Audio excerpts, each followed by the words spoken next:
Hello guys, good morning no. Good morning. Welcome to our vlogs and video no. So today, this morning no, gagawin namin ni Kuya Onad yung ating fabricator. Itong control panel ng ating client.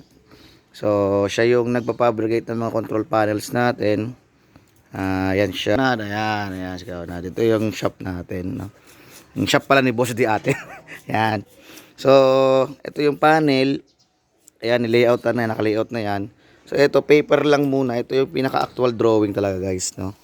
Yan yung pinaka-actual drawing. So, nilagay lang namin muna ng papel na drawing kasi mas maganda sa huli na yung actual na, yung pinaka-sticker niya. So, lahat yan, icon. Kung ano yung nasa, ilalagay natin na sticker dito is ito rin yun.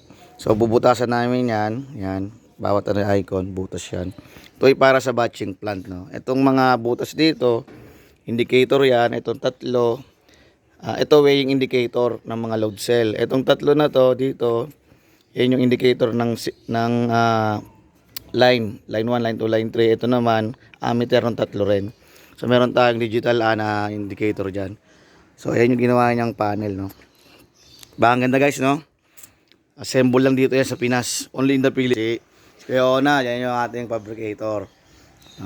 Yan. So, ito yung ating mga gagamitin guys. Ni-ready ko na para pag nabutasan.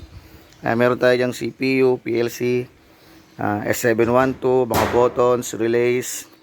Diyan, nandiyan yung mga wires natin, indicators. Lahat yan, kompleto yan dyan guys. Yung mga contactor guys, yung mga contactor is nandun pa mismo sa client. So, yung as is pa rin yung gagamitin natin. Papalitan natin yung control panel nila kasi tawag dito, kahoy yung control panel nila doon.